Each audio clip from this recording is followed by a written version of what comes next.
I know like the last video I was talking about homeschool. I'm like, oh, I was talking about how I almost gave up and how, the past year was pretty rough. So I kind of just wanted to give an update about, where I am now this school year, starting this school year, and how everything has been going thus far. So everything has been going much better. My main obstacles right now are still kind of what they've been for the past couple of years.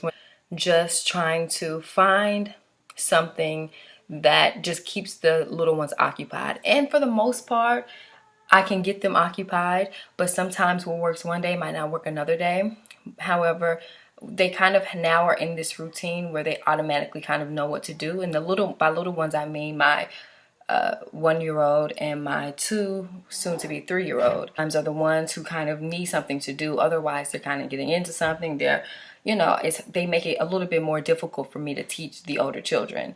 So that's always been my biggest task, is to keep them occupied. We still kind of have that same type of routine where in the morning we first read our Torah, then my daughter she already kind of knows what she needs to do, and then I have group work with all the boys. We do a bunch of different group things, then pull them each individually, and we have our one-on-one time together. So that's usually how we do it, and we still do it that way because it's usually what works for me. It's kind of hard for me to teach them all together all day because the boys are just so silly. They're just super silly, and they're always like into something or messing with one another or laughing at the silliest thing. So in order for me to really know that they're getting the information, for me to really feed it to them to where they're actually heeding to it, I have to separate them. Otherwise, I'm going to be saying, stop, sit down, listen, be quiet, chill out, and it's going to slow down the process. So I had made a whole video before, right when school first started around September, going over the curriculum that I was going to be using. I made the video and just never posted it, and I never did upload it or whatever, but I did make the video pretty much just going over the curriculum. And for my first grader and my pre-K, he's not really kindergarten age, but for them we pretty much use our Spectrum books. We use those as a base. It's an old one for my daughter, but for my daughter's when she was using this. But this is just a Spectrum book you can get. This one was based on word problems because at the time my daughter was having problems with word problems, so she would use this book and just kind of practice that. But they look like this. This isn't one of them right now. This is, like I said, this is an old one. But for my pre-K, who's not really in kindergarten yet, he has all kindergarten Spectrum books. So he has, the reading, the sight words, the writing, the phonics, language arts, stuff like that. So he has the kindergarten version. My first grader, he has some second grade Spectrum books, but most of his are first grade books. But I just have to keep it simple when it comes to getting curriculum and utilizing curriculum and being wise about the different things that I use. I don't feel like it's necessary to always. If you have the means and you can, by all means, like if it works for you, buy a huge curriculum set that, but those things add up. Those things are hundreds of dollars.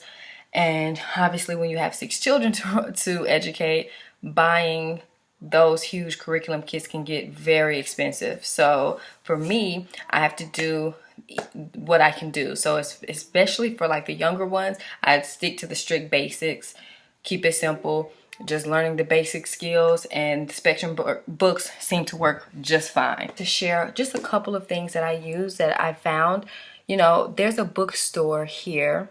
It's a used bookstore, and they're just full of used books. It's a huge bookstore. It's really, really a great place, and they have lots of different homeschool curriculum there. And one year my in-laws came back and they bought there was a bunch of different curriculum that we still have so much of that we still pull from. In that pile, they had these books, here.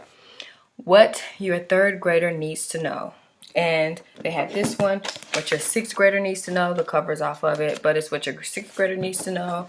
And this year I bought what your 1st grader needs to know for my son who's in 1st grade. And I really like these books to kind of just pull different information from. So when we're doing our group work, a lot of the times I'll find things in here that I'll just kind of read over and discuss. They have a language arts section, geography and world civilization, and American civilization. So just started talking about, Egypt and Pharaoh, and because we read the Torah, we can kind of feed off of information based back and forth based off of the biblical understanding, and then just the basic history of Egypt and geography, world civilization, American civilization. They also have a section for fine arts, and they go over different music and literature, mathematics. They just kind of go over the basics of mathematics for a first grader. Natural sciences.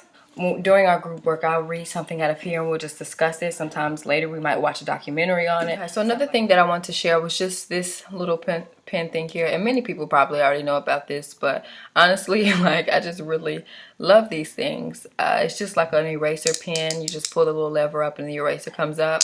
But we go through erasers, pencil erasers so quickly. They're gone so fast. And we'll have like a whole huge long pencil and the eraser is gone, just gone. And when they're like that, I feel like the pencil's just useless. So I usually just throw them away.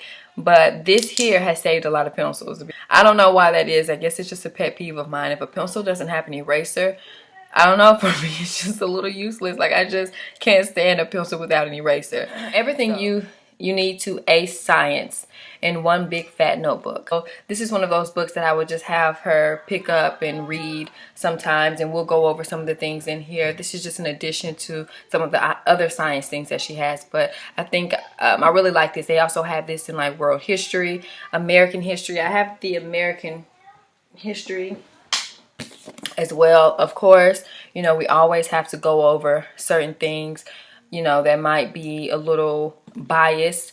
We will go over those type of things, and it's not like we're just we definitely always go over and speak truth when necessary. When you're teaching them, when I would teach my son specifically, like, we're sitting down reading and trying to get him to actually say the word. Like, a lot of times he would look at the word and then, like, I can tell he's thinking about it in his mind, but I'm trying to actually get him to push forth with the sound. Like, actually try to get the sound, release the sound from your lips. So trying to get him to actually release the sound from his mouth was a little bit stressful. It's good to be able to see the fruit of your labor. When you see that those times that you were struggling and it was difficult and you were like trying to make sure that they got it, you can actually see those things happening when they read a whole book and they read all these different things and like start to read everything around them. Like, I love to see that, because at least I know